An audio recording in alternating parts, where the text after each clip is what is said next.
Well, we are honored to have back on the show the chairman of House Homeland Security's Congressman Mark Green. He has fought for our country. Congressman, okay, so fireworks, you chaired the first hearing today on impeaching DHS Secretary Mayorkas.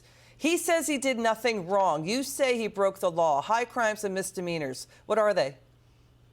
Yeah, so he lied to Congress, number one, and then he subverted the Immigration and Nationality Act on multiple different levels, both with resistance or, well, actually the refusal to deport people and the refusal to detain people. And this automatic parole that he set up, he even admitted recently that 85% are just being released into the country. It's a violation of the law. 4 courts have ruled, and he had basically that he should cease and desist because he's violating the laws passed by Congress, and he's ignored those court orders. So he's basically disregarded 2 co-equal branches of government, one that writes the laws, the other one that interprets the laws, and he's just doing whatever he wants. And that's a violation of his oath of office to defend the Constitution. Clearly says we write the laws and the executive branch executes those laws.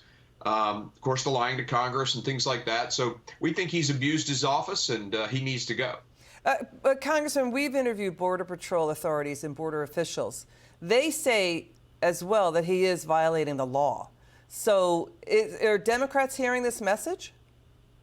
No, absolutely not. Today, they all went back and bashed Trump. They bashed me, basically made it about everything but Alejandro Mayorkas. Said it was a big political charade. It's not a political charade. Look, if this guy was a Republican breaking the laws, lying to Congress and, disregarding judicial court orders, I would throw him out too.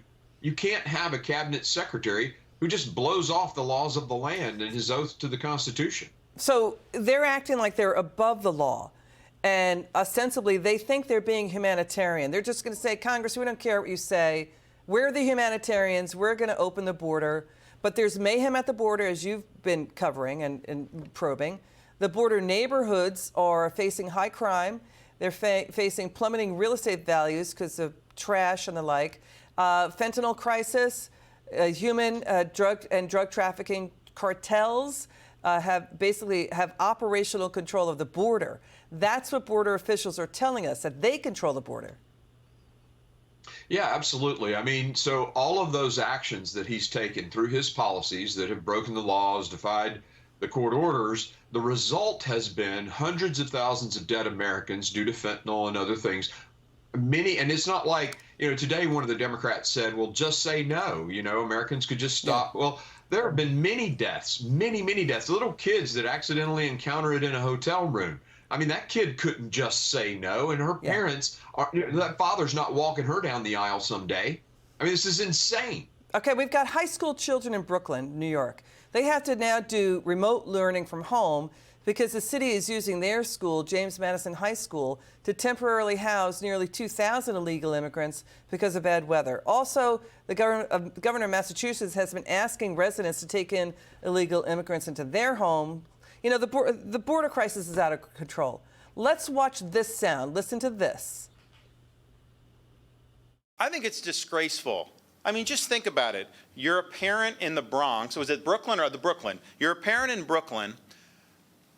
You probably got a lot of single moms who are the breadwinners, so they've got to work during the day. And that's why Congress must step in and do the job that Joe Biden will not.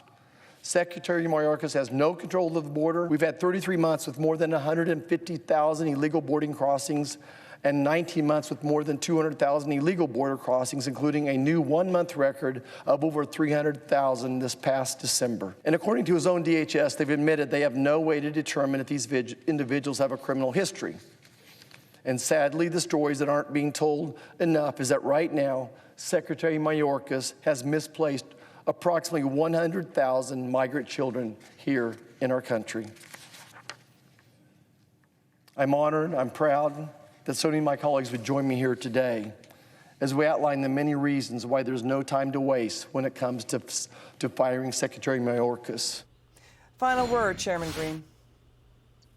Look, Democrats love illegal immigrants and drug cartels apparently more than they love the American people. And in New York City, there's your example.